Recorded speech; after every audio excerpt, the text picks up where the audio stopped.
Então, olha, eu vou ler um texto de Joana de Ângeles, tá? Que é a mentora de Divaldo. Então, vamos lá. O texto, na realidade, basicamente, tem tudo que eu vou falar. Então, em casa, vocês podem até ler com calma, que eu acho que vai ajudar. Os anjos guardiães são embaixadores de Deus, mantendo acesa a chama da fé nos corações e auxiliando os enfraquecidos na luta terrestre. Vou pular uma frase e continuo. Perseveram ao lado dos seus tutelados de toda circunstância, jamais se impacientando ou os abandonando, mesmo quando eles, em desequilíbrio, vociferam e atiram-se aos despenhadeiros da alucinação. Pulei uma frase, envolvem os pupilos em ternura em comum, mas não anuem com seus erros, admoestando com severidade quando necessário, a fim de lhes criarem hábitos saudáveis e uma conduta moral correta. São sábios e evoluídos e encontram-se em perfeita sintonia com o pensamento divino que buscam transmitir, de modo que as criaturas se integrem psiquicamente na harmonia geral que vige no cosmos. Trabalham infatigavelmente pelo bem, no qual confiam com absoluta fidelidade, infundindo coragem àqueles que protegem, mantendo a assistência em qualquer circunstância, na glória ou no fracasso, nos momentos de elevação espiritual e naqueles outros de perturbação e vulgaridade. Nunca censuram, porque a sua é a missão de edificar as almas no amor, perseverando o livre-arbítrio de cada uma, levando-as após a queda e permanecendo leais até que alcancem a meta de sua evolução. Os anjos guardiães são lições vivas de amor que nunca se cansam, porquanto aplicam milênios de tempo terrestre, auxiliando aqueles que lhes são confiados sem se imporem, nem lhes entorpecerem a liberdade de escolha. Constituem a casta dos espíritos nobres que cooperam com o progresso da humanidade e da Terra, trabalhando com afinco para alcançar as metas que anelam. Cada criatura no mundo encontra-se vinculada a um anjo de guardião, em quem pode e deve buscar inspiração, auscultando-o e deixando-se por ele conduzir em nome da consciência cósmica. Tem cuidado para que te não afastes psiquicamente do teu anjo guardião. Ele jamais se aparta do seu protegido, mas esse, por presunção e ignorância, rompe os laços de ligação emocional e mental, debandando da rota libertadora. Quando erres e experimentes a solidão, refaze o passo, busca-o pelo pensamento em oração, partindo de imediato à ação edificante. Quando alcances as cumeatas do êxito, recorda-o, feliz com o teu sucesso, no entanto, preservando-te do orgulho dos perigos das facilidades terrestres. Na enfermidade, procura ouvi-lo interiormente, sugerindo-te bom ânimo e equilíbrio. Na saúde, mantém o intercâmbio, canalizando tuas forças para as atividades enobrecedoras. Muitas vezes sentirá a tentação se desvair, mudando de rumo. Mantém-te atento e supera a maléfica inspiração. O teu anjo guardião não poderá impedir que os espíritos perturbadores se acerquem de ti, especialmente se atraídos pelos teus pensamentos e atos, em razão do teu passado ou invejando as tuas realizações. Todavia, te induzirão no amor, a fim de que te eleves e os ajude, afastando-os do mal em que se comprazem. O teu anjo guardião é teu mestre e amigo mais próximo. Emana-te a ele. Entre eles, os anjos guardiães e Deus, encontra-se Jesus, guia perfeito da humanidade. Medita nas suas lições e busca seguir-lhes as diretrizes, a fim de que teu anjo guardião te conduza ao aprisco que Jesus levará ao Pai amoroso. Joana de Ângeles. Bom, quando a gente fala em anjo de guarda, né, a gente sempre tem aquela imagem, né, lúdica de grandes asas nos protegendo, então aquele rosto pueril, fofinho, bochechudo, que nos olha com aquela inocência e que, de uma certa forma, nos acalenta, que dá a sensação de que a vida vai correr tudo bem. Mas, na realidade, anjos de guarda são verdadeiros presentes dos céus para todos nós.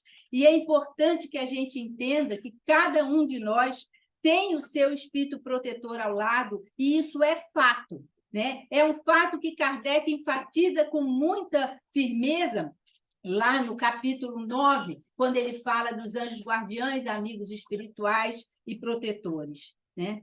Ele é um espírito que, na realidade, não é um espírito... Se eu estiver falando alguma coisa errada, você fala, tá? Não, porque eu, sinceramente, eu fiquei em dúvida em certas nomenclaturas quando a gente vai pesquisar, porque, às vezes, tem certas coisas que ficam meio dúbias. Ele não é um espírito puro, mas ele é um espírito elevado. Ele é um espírito que já passou pelas experiências da carne, já viveu as experiências como encarnado, mas que tem agora um nível de sabedoria, de experiência muito maior, justamente porque já passou pelo processo e assume, então, tutelar um outro espírito que está no caminho de evolução. Ele é mais sábio e mais experiente, sem sombra de dúvida. Mas existem algumas exceções. E se nós formos pensar, por exemplo, Chico tinha como mentor Emmanuel. E nós sabemos que, mais ou menos, por volta do ano 2000, o Emmanuel reencarnou, né? Muito provavelmente aqui em São Paulo, e Chico, logo após, desencarna.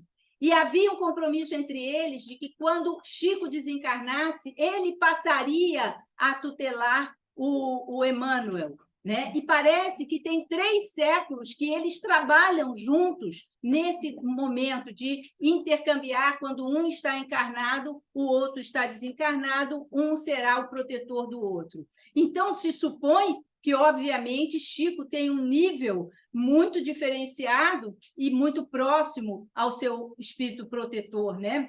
Ao seu mentor espiritual, o que não é regra, né? A maioria de nós não é isso, não que o nosso mentor não seja elevado. O problema é o tutelado, que é um pouco mais baixo de nível, né? Em relação a Chico, né?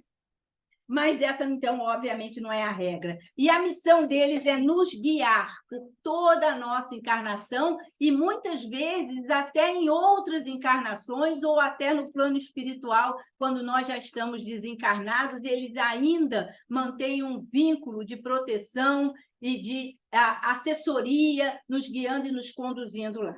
E eles fazem isso de diversas formas, né? Podem afastar os perigos, podem afastar espíritos obsessores, podem restabelecer na hora do sono, eles podem fazer comunicações, como principalmente também melhorar a nossa energia espiritual naquele momento do sono, né? Podem promover verdadeiros conselhos valiosos e, muitas vezes, através da nossa intuição.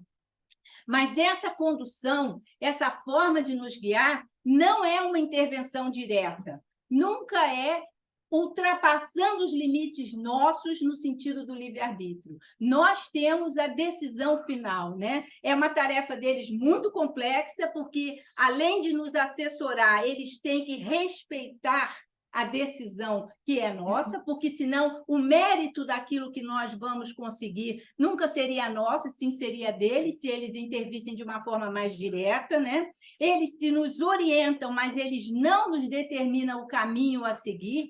É claro que nós é que vamos, através do nosso livre-arbítrio, da nossa consciência, porque já estamos evoluindo, decidir por que caminho nós vamos tomar.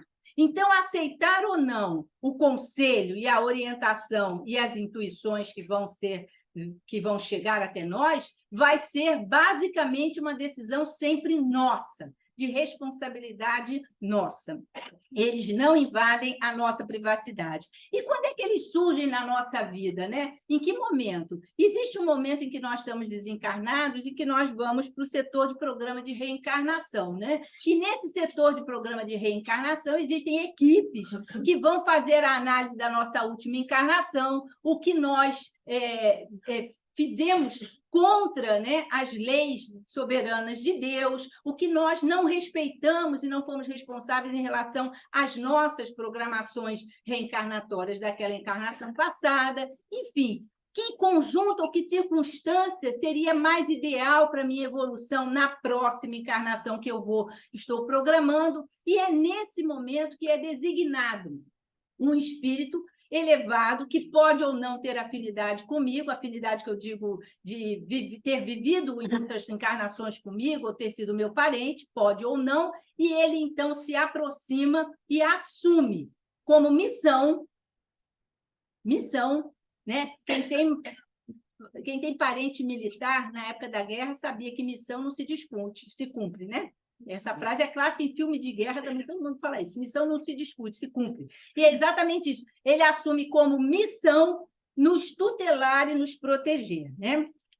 E aí a gente vai ver que é engraçado que esse processo de aproximação desse protetor espiritual muitas vezes pode até ser assumido por um familiar, que assume essa posição como missão. Mas, na maioria das vezes, nós temos espíritos protetores e espíritos amigos que não são o nosso espírito protetor que tem a responsabilidade de missão, mas que trabalham paralelo nisso. Se a gente for lembrar do livro Leila, né, a gente até discutiu aqui a vida de Dona Ivone Pereira, e nós vimos que Charles, que tinha sido, na vida de Dona Ivone Pereira, em muitas encarnações atrás, o grande amor da vida dela, como Sacarã, na época, né? Não me lembro do nome dela naquela época, mas ele, naquela época, muitas encarnações atrás, eles foram amores verdadeiros, e depois, com o passar do tempo, o espírito de Dona Ivone, nas encarnações sucessivas, continuou ainda numa vida de luxúria, numa vida de dificuldade. Por que a tia Sara está rindo? Nós estamos lembrando da Dona Ivone e desse pobre coitado que adorava a Dona Ivone, né? É. Mas aí foi um pobre coitado. Se a gente lê a história dele, a gente vê que ele foi mesmo.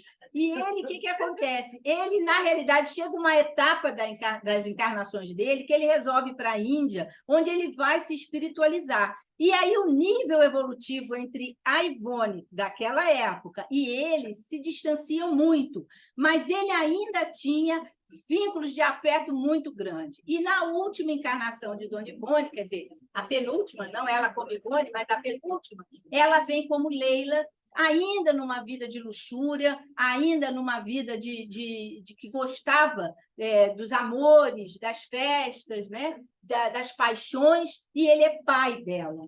E ele ali assume que ele iria ajudá-la a entender a parte do evangelho, de se aproximar de Deus e dos ensinamentos de Deus. Ele assumiu isso nessa encarnação em que ele é pai dela. E ele tentava. Só que ela desvia o caminho, e eu não sei se quem leu ali, mas aí vou contar o final do livro, né? Ela acaba se suicidando. E se a gente for olhar a história do espírito de Dona Ivone, tem vários vínculos de suicídios, não só dela, mas de pessoas ligadas a ela, que pesaram no processo reencarnatório dele. E quando ela desencarna, ela vai para um setor muito tumultuado, ela é resgatada para o Hospital de Maria de Nazaré, né? E onde ela se recupera, e nesse processo o Charles, que era o pai dela, já está desencarnando, e ele, como era um espírito tão evoluído, ele praticamente não precisou de muita transição entre o desencarne dele e ir ao trabalho espiritual. E ele é convidado, após visitá-la no Hospital Maria de Nazaré, ele é convidado para participar da programação reencarnatória dela. E ele solicita, esqueci o nome do espírito que coordenava isso, Frederico, não era Frederico, um nome esquisito. Ele solicita a esse espírito que coordenava todo o processo reencarnatório dela como Ivone, ele pede que ele queria ser o mentor dela ou um espírito muito próximo, sabia-se que ela ia ter uma mediunidade ela teria visões e teria uma mediunidade muito sensível, ia ser realmente difícil para ela, e ela diz que foi a encarnação mais infeliz que ela teve, e ele faz questão de, como mentor espiritual, vir para lembrar a ela, quase um obsessor, não é nenhum mentor, né? Para lembrar a ela tudo o que ela passou, para que ela não perdesse essa encarnação e conseguisse, sim, ultrapassar. E ela consegue, né? Ele faz questão de ser presente e lembrar todas as fases difíceis das outras encarnações dela, e ela assim consegue superar, tanto é que, quando desencarna, ela é recebida por Bezerra de Menezes, que também participou do plano reencarnatório dela, né? Todo mundo é a mesma panelinha, se a gente for parar para pensar, né? Porque são grupos, se a gente pensar, nós estamos trabalhando em grupo. E esses grupos, na realidade, vêm com finalidades específicas. E nós somos peças que se encaixam nesse grupo. Por exemplo, nós temos tudo a ver com a espiritualidade desta casa. Nós fazemos parte do grupo desta casa, né? Então, é óbvio que no nosso processo de desencarnar e reencarnar, muitos amigos que trabalham aqui espiritualmente vão participar desse processo com a gente, né? Agora, é engraçado que, em momento nenhum, Kardec fala da palavra mentor. Ele não usa essa palavra, ele usa espírito protetor e ele usa anjo protetor, né? Mas se a gente for ver no dicionário, a palavra é muito igual à definição de espírito protetor. Mentor é uma pessoa, né? No caso, que é um dicionário, né? É uma pessoa que serve de guia, é sábio e experiente conselheiro. É a mesma coisa do espírito. A pessoa que inspira, cria, estimula e orienta ideias, ações, projetos e realizações. Mas aí, mentor, a gente também pode pensar que mentor nós podemos ter vários, né? E aí é que eu acho que a confusão, que eu até liguei para a gente, mentor não é um só, não. Nós podemos ter vários. Eu posso, por exemplo, ter um mentor aqui, que me auxilia no trabalho daqui, e posso ter um mentor diferente no meu trabalho no hospital, na minha profissão. E eu acho que cada um, de repente, também pode ter mentores diferenciados, mas que não é o meu mentor de missão, não é o meu anjo protetor de missão, que tem que me levar até o final, faça eu o que fizer, né? Não deve ser fácil. Bom, espera aí que eu perdi a página 3. Está aqui. Não, gente, cadê minha página 3? Aqui.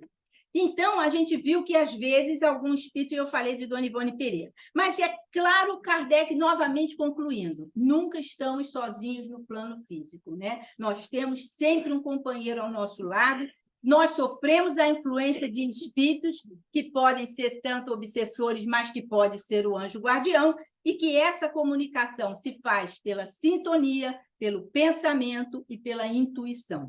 Muito bem. Mas a vida de mentor não deve ser fácil. Imagina, né? Imagina a tia Sara de mentor. Coitada do tutelado. Vocês veem também que eu sofro aqui, é com ele, todo mundo. Bom, a missão do mentor não depende só dele. Então, ele nunca sabe se aquela encarnação vai ser aquilo que estava programado ou não, porque depende do tutelado, depende daquele que ele está protegendo. Ele tem que respeitar o livre-arbítrio. Ele tem que ter muito disciplina e perseverança. Imagina ver o cara fazendo besteira e você se segurar e dizer, pai, tá bom, vai. Com calma, né? Vai, filho. Vai. Deve ser difícil, né? É um trabalho de formiguinha, de paciência, porque nós, encarnados, nós somos teimosos, nós somos vaidosos, nós somos orgulhosos. Imagina, nós repetimos as nossas encarnações. Imagina se o coitado for sempre o mesmo no seguido, porque ele pode ser, né? Ele, quando encontra no plano reencarnatório, você foi escalado de novo, ele diz, não, eu não mereço, eu não mereço. Nós somos descrentes e burros, porque a gente sempre acha que sabe mais. Então, imagina uma pessoa que tem uma visão muito mais ampla que a gente, que é sábio, é experiente, que já passou pelas situações que nós estamos passando, que é muito fácil aquele cara, né? No trabalho, todo mundo sabe disso, aquele cara que nunca fez aquele serviço dá ordem de como a gente fazer, mas aquele cara que já passou por aquilo ali, ele sabe como é que é. Então, a orientação dele é muito mais lógica, mas a gente finge e não escuta, né? Ele tem que ser humilde. E aí, isso a gente... Até foi Sara que comentou. Ele tem que ser humilde, porque você imagina você está tomando conta de uma pessoa e essa pessoa ser indiferente a você. Estou nem aí para você, nem ligo para você. Faz tudo diferente e você, daqui a 2 minutos, essa pessoa vai te chamar. Mesmo que ela não te chame pelo nome, eu digo, meu anjo guardião vem aqui, ela pede socorro num processo de oração e o primeiro escalado é ele. Que nem plantão médico. É o cara de plantão que vai. É a mesma coisa. Então, o cara tem que ser humilde para chegar e dizer assim, eu vou te socorrer novamente. Né? É difícil. Tem que se admitir que aquilo ali é um amor incondicional. Por isso, eles dizem no Livro dos Espíritos que é quase que uma relação de pai e filho. Mas nós vamos ver com algumas diferenças, né? E, sem sombra de dúvida, envolve muito afeto. Afeto esse que nós não sabemos, da nossa parte, em relação a eles, nutrir. Né? Eles nutrem por nós de uma forma quase incondicional, mas que nós não sabemos criar o vínculo dessa ligação e nutrir, porque a comunicação não é só de lá para cá. O processo intuitivo vem de lá para cá, mas eu posso criar o meu processo, não intuitivo, é óbvio, em relação a ele, mas eu posso criar o meu pensamento e um chamamento não só nos momentos de dificuldade. Eu confesso que eu sou muito difícil em amizades e tenho uma certa dificuldade nesse item. Então, já é problema meu aqui particular, né? Eles não tomam partido e, principalmente, eles são treinados a respeitar o limite de uma forma muito interessante. E aí eu digo o seguinte, porque eu quero dizer com isso, você imagina o mentor, o protetor espiritual de um suicida, o protetor espiritual de um viciado que está se autodestruindo, o protetor espiritual de um pai ou uma mãe que assassinam seus filhos. Deve ser muito difícil para ele não se sentir um fracassado e culpado daquele processo. Mas isso é interessante, porque eles são treinados a respeitar o limite e aceitar qual é a função deles, qual é o limite deles e que aquilo ali é você, e não é ele. Imagina um anjo de guarda tomando Rivotril e sertralina por aí. Ou não vai trabalhar porque está deprimido, não vai sair de casa hoje. Não tem isso, não tem isso. Ele sabe que aquilo não é dele, não pertence a ele, não é fracasso dele. Ele sabe a função que ele tem, ele sabe que ele exerceu a função corretamente e que foi condição sua, livre-arbítrio seu, a opção é sua. Não que ele vá te abandonar, mas ele não vai se sentir envolvido no processo no sentido de fracassar. Ele até se sente infeliz, que aqui no Livro dos Espíritos ele até vai dizer isso, ó. Pergunta 503. O espírito protetor, quando vê o seu protegido seguir um mau caminho, ele sente a sua felicidade perturbada e ele diz, sofre com esses erros e lamenta.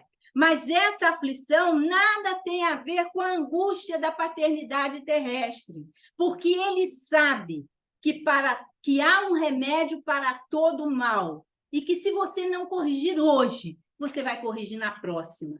Então, apesar dele dizer aqui na outra pergunta, que eu esqueci o número, que a missão do anjo, do protetor espiritual, é a de um pai sobre seus filhos, ele também diz, mas espera aí, é um pai sobre seus filhos, mas ele sabe que você está quebrando a cara, mas que na outra encarnação tu conserta. Se não for na outra, vai ser na outra. Em algum momento, porque a visão de tempo e de...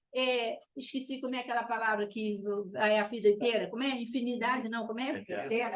Eternidade, isso, eternidade. Como é? Imortalidade. Imortalidade, isso. A imortalidade existe. Então, é uma questão... Para eles, o tempo não é a nossa encarnação é muito curta. Então, se você errar e der tudo errado, Dona Ivone foi, como Leila, uma suicida, e a encarnação seguinte, ela vem sendo uma grande psicografando e participando de todo o processo do espiritismo, uma grande médium. Então, é uma questão de poder se recuperar, basta querer. Basta aceitar os limites de um sapato apertado que vão te dar, porque com certeza vai ser um sapato apertado, né?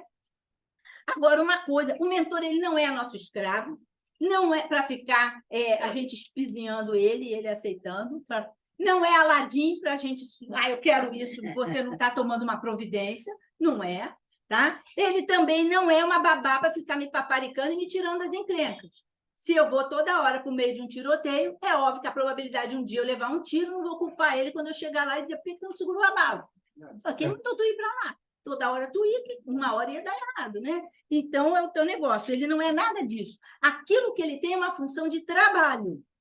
Ele é um trabalho e com uma missão de responsabilidade. E o que eu mais achei interessante, e aí eu devo admitir que veio da minha cabeça, talvez da dele, é que o principal acordo que ele faz, ele assina um contrato com o hierárquico. Ele não assina o contrato com o tutelado. O acordo dele, o contrato que ele assina quando assume a missão, é com o plano espiritual. Por isso que o tutelado não tem nada que reclamar. serviço é terceirizado. Tem que ter Exatamente. Tá? Então, o espírito protetor, ele... Hã? O tutelado sabe que quem é o protetor? No plano espiritual, eu acho que dependendo do nível do nível espiritual que esse espírito que vem reencarnar tem, pode ser até que ele saiba quem é o protetor dele, né? Aqui a maioria de nós acredito que não saiba, né? Agora, uma coisa interessante, essa relação cresce quando há responsabilidade mútua, gente. Se a gente assume a parceria, né, aceita a parceria, o negócio facilita muito. Então, se existir responsabilidade e respeito mútuo no trabalho, é óbvio que os frutos vão ser muito melhores. Um trabalho de parceria é muito interessante. Você imagina se Emmanuel viesse com aquele cabedal de informações que ele tinha para o Chico escrever e o Chico dissesse, eu ia ser uma, quer dizer, pô, tá na hora de dormir, cara, não dá. Entendeu? E o Chico lá escrevendo, sem enxergar, sem nada. Quer dizer, havia uma disciplina dos dois. Havia uma aceitação e uma compreensão da importância e da responsabilidade. Parceria. Daquela parceria e da responsabilidade que aquilo tinha não só em relação à vida do Chico, mas em relação a um futuro além, né? Então, essa visão, às vezes, a gente não tem. A gente acha que o anjo de guarda ele está ali para cumprir a nossa proteção e dane-se. Não, nós temos um papel a auxiliar. Nós temos uma parte que nós temos que fazer e que facilitaria muito se nós assumíssemos essa parceria junto com eles, né? É o tal negócio, a gente tem que aproveitar. Se você tem uma empresa, tem um CEO fantástico nessa empresa, e você tem reuniões frequentes com ele, não adianta ter inveja do CEO e não participar das reuniões ou dizer, esse cara não sabe nada. Aqui é CEO, isso nunca existiu. Não, cara, absorve o que o cara está dizendo, aproveita o que o cara está informando, com certeza ele sabe mais do que você, e isso vai te dar cabedal para você crescer também. É essa mentalidade que a gente às vezes tem que ter, né? Agora, como percebê-los? Muito veem vultos, muito escutam vozes, né? Sensações físicas de arrepios e até a intuição. Eu confesso, ainda posso falar, Tia Sara? Pode.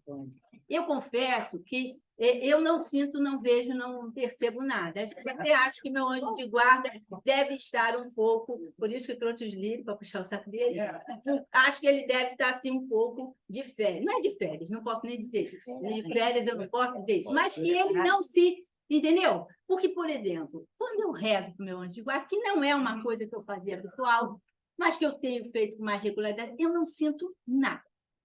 Mas se eu rezo aleatoriamente, sem ser direcionada a ele, eu percebo, e acho que todo mundo percebe, aquela sensação do arrepio, né? A sensação da emoção. E aí eu fico pensando, cara, nós não estamos nos entendendo bem, nós dois. Porque não tá, a química não está rolando, né?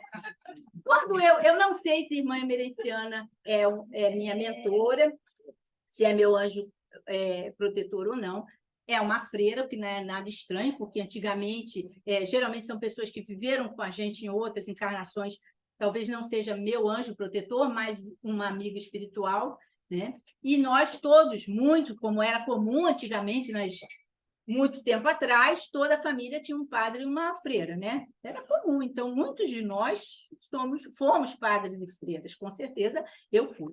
E quando eu trabalhava no hospital, eu tinha sempre a sensação de um vulto atrás de mim. Aquilo me incomodava demais. E não só eu via, como alguns pacientes viam, que me incomodava mais ainda. Porque um dia, uma menininha se virou para mim e falou assim, tia, quando é que a freira vai voltar? Aí eu fiquei olhando e falei, não sei, porque ela não trabalha aqui. Aí cheguei no corredor e falei, olha só, isso aqui é meu ambiente de trabalho, você não me atrapalha.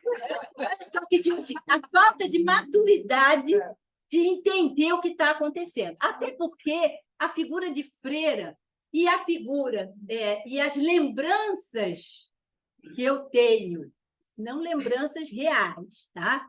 As lembranças emocionais da clausura são de prisão, né? Muito provavelmente eu devo ter entrado lá no início sem querer entrar. Devo ter sido uma daquelas filhas que disse, vai para lá que está na hora de ser preso. E isso é óbvio que essa sensação de falta de liberdade era uma coisa que me incomodava, e talvez a figura dela, como freira, me incomodasse.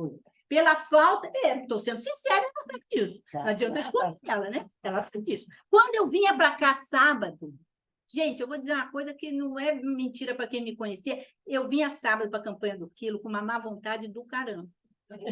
Depois que eu chegava, eu trabalhava. Eu ia, mas até chegar aqui, e quando eu chegava aqui, eu vi o vulto escuro ali, uma coisa, ela me vigiando se eu vi. Então, aquela sensação da cobrança, talvez até mais fantasiosa minha do que real dela, né, fez com que talvez ela até, né, disse, ó, vou respeitar, não vou mais. Mas é a falta da maturidade de entender que aquilo poderia ser pode ser uma parceria muito interessante, né? E que talvez eu tivesse até a capacidade de vê-la com mais frequência ou percebê-la com mais frequência se eu me permitisse isso. Então, às vezes, a gente tem que se permitir trabalhar nessa parceria, entender que eles não estão aqui sozinhos com uma missão deles, a missão é na minha vida. Ele está ali para me auxiliar. Ele está ali para ser um grande protetor e um grande amigo, né? E aí a gente diz o seguinte, como é que eu posso saber me comunicar? Muitas vezes pela oração, pela meditação, percebendo a intuição. Emmanuel diz uma coisa muito interessante aqui, quando ele fala que, às vezes, os amigos espirituais como que se cochichassem ao nosso ouvido ou nos traziam por sonhos uma série de coisas. Eu sonho muito, talvez a irmã Mereciana tenha desistido dos métodos mais simples e tenha dito, vamos para o sonho que vai ser mais fácil. Mas Emmanuel diz o seguinte, ora e pede, em seguida, presta atenção, algo virá por alguém ou por intermédio de alguma coisa, doando-te, na essência, as informações ou os avisos que você solicitou. Em muitas circunstâncias, a advertência ou o conselho, a frase orientadora ou a palavra de bênção te alcançarão a alma no verbo de um amigo, na página de um livro, numa nota singela da própria imprensa e até mesmo num simples cartaz que te cruze o caminho.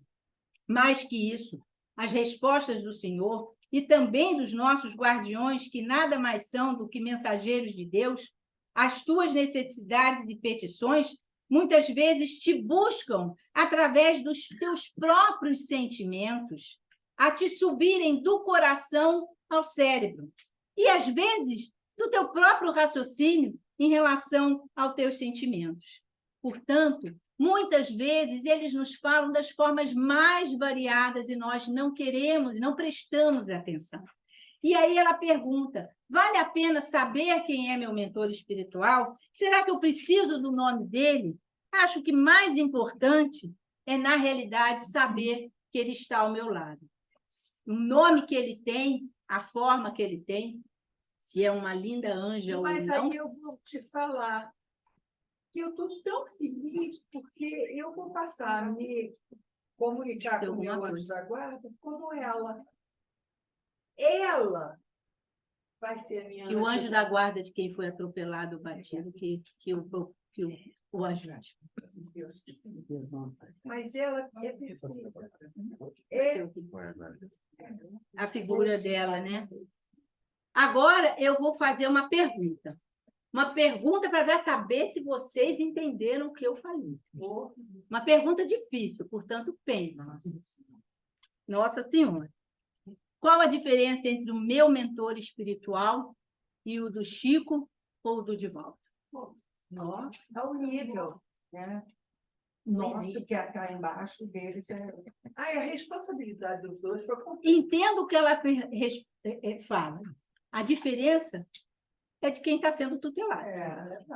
Porque o mentor em si, eles são iguais. Né? Não é porque Emmanuel, dizem que Emmanuel até participou da codificação com o Kardec, né? Escreveu o texto Egoísmo.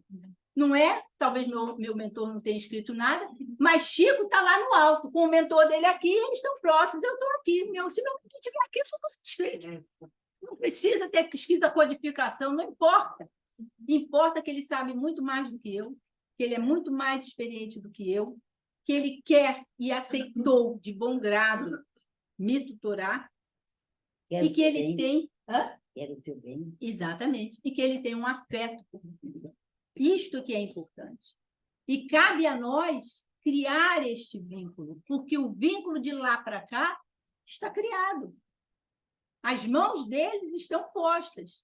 Cadê as minhas? Postas também, para encostar nas dele e dizer, ó, estamos juntos. Eliane, você sabe dizer se em várias encarnações nós temos o mesmo mentor? Pode até ser, até pode. Não obrigatoriamente, né? Não, mas pode, geralmente. Até pode. Então, nesse momento, gente, vamos nos concentrar. Vamos pedir aos nossos amigos espirituais, aos nossos anjos guardiães, que nos... É para apagar a luz? Pode. É aqui? É de cima. Apaguei tudo. Que nos protejam, que estejam ao nosso lado nesse momento, que a gente possa respirar fundo, relaxar a tensão do corpo físico e dizer a eles obrigada. Obrigada porque a nossa vida não está sendo tão difícil quanto de tantos outros. Obrigada porque vocês nos conduziram até aqui, até uma casa que nos orientasse, que nos desse uma visão de vida e de eternidade, que nos desse a visão de que caminhar é algo que pode demorar muito, mas que nós podemos conseguir e sermos um dia espíritos puros, espíritos mais elevados. Obrigada por estar sempre ao nosso lado, desviando uma série de coisas fatais e tristes que poderiam ter nos acontecido.